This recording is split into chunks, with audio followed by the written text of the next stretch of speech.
السلام علیکم ورحمۃ اللہ وبرکاتہ۔ ناظرین کرام، حضرت مریم علیہ السلام کے حمل کی کیفیت یوں ہے کہ حضرت مریم علیہ السلام اپنی خالہ یا بہن کے گھر غسل حیض کرنے کے لیے گئیں، پھر پردہ لٹکانا چاہتی تھی کہ حضرت جبریل علیہ السلام ایک بے ریش اور خوبصورت نوجوان کی شکل میں ظاہر ہوئے۔ حضرت مریم علیہ السلام نے دیکھا کہ یہ نامحرم میری طرف متوجہ ہے، تو حضرت مریم علیہ السلام نے اس سے فرمایا، میں پناہ مانگتی ہوں تم سے ساتھ اللہ کے، اگر تو پرہیزگار ہے۔ حضرت جبریل علیہ السلام نے کہا، میں وہ شخص نہیں ہوں کہ جس سے تو ڈرے، میں اللہ کا فرشتہ ہوں، تجھ کو پاکیزہ لڑکا بخشنے آیا ہوں، جس کو قرآن پاک نے یوں بیان فرمایا ہے۔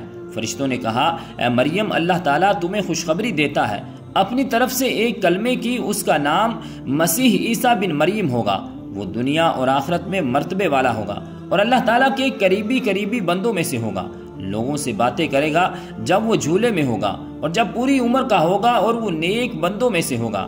حضرت مریم علیہ السلام نے جواب دیا، میرا بیٹا کیسے ہوگا کہ مجھے کسی بشر نے ہاتھ نہیں لگایا اور میں بدکار عورت بھی نہیں ہوں۔ حضرت جبریل علیہ السلام نے کہا، تیرا کہنا صحیح ہے، لیکن تیرے اللہ نے فرمایا ہے کہ میرے لیے بغیر باپ کے بیٹا دینا آسان ہے، جس کو قرآن پاک نے اس طرح بیان فرمایا ہے۔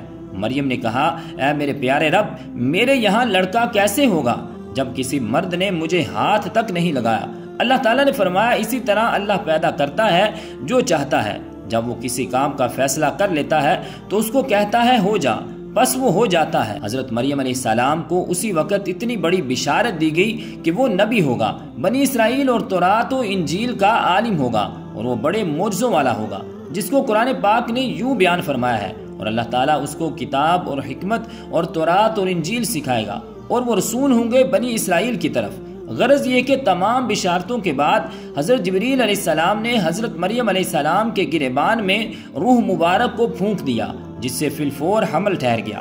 حضرت مریم علیہ السلام فرمایا کرتی تھی کہ دوران حمل تنہائی میں حضرت عیسیٰ علیہ السلام مجھ سے باتیں کرتے تھے اور مجمع میں خدا کی تسبیح بیان کرتے تھے، حالانکہ آپ علیہ السلام ابھی پیٹ میں تھے۔ حضرت مریم علیہ السلام اور آپ کی خالہ جب آپس میں ملاقات کرتی تھیں تو ایسا معلوم ہوتا تھا کہ خالہ کے پیٹ کا بچہ یعنی حضرت یحییٰ علیہ السلام بانجی کے بچے یعنی حضرت عیسیٰ علیہ السلام کی طرف جھکتا ہے، یعنی سلام کرتا ہے۔ یوسف نجار جو بی بی مریم علیہ السلام کے ماموں کا بیٹا تھا، وہ بیت المقدس میں عبادت کرتا رہتا تھا اور کبھی کبھی حضرت مریم علیہ السلام کو خالہ کے پاس پہنچاتا تھا۔ جب حمل کی حالت سے آگاہ ہوا تو اس نے بھی تحقیقات کی، تو حضرت مریم علیہ السلام نے تمام واقعہ بیان کر دیا۔ جب ولادت کا وقت آ گیا تو حضرت مریم علیہ السلام کو قدرتی ندا ہوئی کہ اس شہر سے باہر چلی جاؤ، اگر تیری قوم تجھ کو اس وضع پر دیکھے گی تو تجھ کو اور تیرے فرزند کو قتل کر ڈالے گی۔ حضرت مریم علیہ السلام بما یوسف نجار کے بیت المقدس سے روانہ ہو گئی۔ حضرت جبریل علیہ السلام ان کی راہ پر تھے۔ جب 2 فرسنگ راہ قطع کی تو بیت اللہ میں پہنچے، وہاں بشدت درد سواری سے اتری اور پشت مبارک کے ایک خوش خرمے سے لگا بیٹھی۔ تفسیر حقانی میں ہے کہ ایک پرانا مکان تھا جس میں خشک کھجور کا ایک درخت تھا، جس سے ٹیک لگائی، پھر بغیر تکلیف کے حضرت عیسیٰ علیہ السلام پیدا ہوئے۔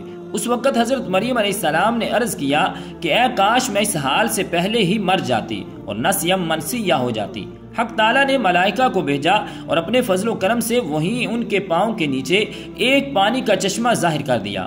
ملائکہ نے حضرت عیسیٰ علیہ السلام کو غسل دیا اور حضرت جبریل علیہ السلام نے بحکم رب خلیل ندا دی کہ اے مریم غمگین مت ہو، اللہ تعالیٰ نے تیرے لیے نہر جاری کی ہے اور خشک درخت کو سرسبز کیا ہے، اب تو خرمے کی شاخ کو ہلا، وہ تجھ پر تازہ خرمے گرائے گا، تو تازہ خرمے کھا اور پانی پی اور بیٹے کے دیدار سے اپنی آنکھیں ٹھنڈی کر۔ حضرت مریم علیہ السلام نے کہا، اگر لوگ مجھ سے پوچھیں کہ یہ بچہ کہاں سے لائی ہے تو میں کیا جواب دوں گی؟ حضرت جبریل علیہ السلام نے کہا، اگر تو کسی کو دیکھے تو اشارے سے کہہ دینا کہ میں نے خدا کے لیے روزہ نظر رکھا ہے کہ کسی بنی آدم سے بات نہ کروں گی۔ اس زمانے میں کھانے اور پینے کے علاوہ باتوں سے بھی روزہ ہوتا تھا، جس کو قرآن کریم نے یوں بیان فرمایا ہے کہ حضرت مریم علیہ السلام نے اس حمل کو اٹھا لیا اور وہ اس کو لے کر ایک دور جگہ چلی گئی، پھر درد ذہ اس کو کھجور کے درخت کی طرف لے گیا۔ اس نے کہا، کاش میں اس سے پہلے مر جاتی اور بھولی بسری ہو جاتی۔ پھر حضرت مریم علیہ السلام کو اس کے نیچے سے آواز آئی کہ غمگین نہ ہو، آپ کے رب نے آپ کے نیچے ایک چشمہ جاری کر دیا ہے اور آپ کھجور کے تنے کو اپنی طرف ہلائیں، اس سے آپ کے اوپر پکی ہوئی کھجوریں گریں گی، بس کھاؤ اور پیو اور آنکھیں ٹھنڈی کرو۔ پھر اگر تم کوئی آدمی دیکھ لو اس سے کہہ دو کہ میں نے رحمان کا روزہ مان رکھا ہے تو آج میں کسی انسان سے نہیں بولوں گی۔ حضرت ابن عباس رضی اللہ تعالی عنہ فرماتے ہیں کہ حضرت مریم علیہ السلام فرشتے کی بشارت سے بے غم ہو گئی اور نفاس کی مدت ختم ہونے تک 40 روز وہی رہی، پھر اپنے گھر واپس آئیں۔ ہر طرح کی بشارتیں بی بی مریم علیہ السلام کو فرشتے نے بتا دی تھی اور سوال کا جواب بھی بتا دیا تھا کہ تو بچے کی طرف اشارہ کر کے کہہ دینا کہ اس بچے سے پوچھ لو۔ بنی اسرائیل نے یہ صورتحال دیکھ کر بڑے غصے سے کہا کہ یہ کیا برا کام کیا ہے تو نے؟ اے ہارون کی بہن، یعنی تو حضرت ہارون علیہ السلام کی طرح عبادت کرتی تھی اور تیری ماں بھی بدکار نہ تھی۔ حضرت مریم علیہ السلام نے حضرت عیسیٰ علیہ السلام کی طرف اشارہ کر کے فرمایا اس سے پوچھ لو۔ پھر سب غصے ہو کر بولے کہ تو ہم سے مذاق کرتی ہے کہ ہم اس چھوٹے سے بچے سے باتیں کریں۔ اتنے میں حضرت عیسیٰ علیہ السلام بول پڑے کہ میں خدا کا بندہ ہوں اور خدا نے مجھے کتاب دی ہے اور مجھے نبی بنایا ہے۔ جب یہود نے یہ معجزہ دیکھا تو ان کی زبان بند ہو گئی، چنانچہ قرآن پاک میں ارشاد ہے پھر اس کو گود میں لیے ہوئے اپنی قوم کے پاس آئیں۔ لوگوں نے کہا اے مریم تم نے تو بڑا طوفان کر ڈالا، اے ہارون کی بہن نہ تمہارا باپ کوئی برا آدمی تھا اور نہ تمہاری ماں بدکار تھی۔ پھر حضرت مریم علیہ السلام نے اس بچے کی طرف اشارہ کیا۔ لوگوں نے کہا کہ ہم اس سے بات کیسے کریں جو کہ گود میں بچہ ہے؟ بچہ بولا میں اللہ کا بندہ ہوں، اس نے مجھے کتاب دی اور مجھ کو نبی بنایا۔ معارف القرآن میں ہے کہ جس وقت خاندان کے لوگوں نے حضرت مریم علیہ السلام کو ملامت کرنا شروع کر دیا تو حضرت عیسیٰ علیہ السلام اس وقت دودھ پی رہے تھے۔ جب انہوں نے یہ سنا تو دودھ چھوڑ دیا اور اپنی بائیں کروٹ پر سہارا لے کر ان کی طرف متوجہ ہوئے اور انگشت شہادت سے اشارہ کرتے ہوئے کہا میں خدا کا بندہ ہوں۔ اس پہلے ہی لفظ میں حضرت عیسیٰ علیہ السلام نے اس غلط فہمی کو دور کر دیا کہ اگرچہ میری پیدائش ایک معجزانہ انداز سے ہوئی ہے مگر میں خدا کا بندہ ہوں تاکہ لوگ میری عبادت میں مبتلا نہ ہو جائیں۔ ان الفاظ میں حضرت عیسیٰ علیہ السلام نے اپنی شیر خارگی کے زمانے میں اللہ کی طرف سے نبوت اور کتابت ملنے کی خبر دی۔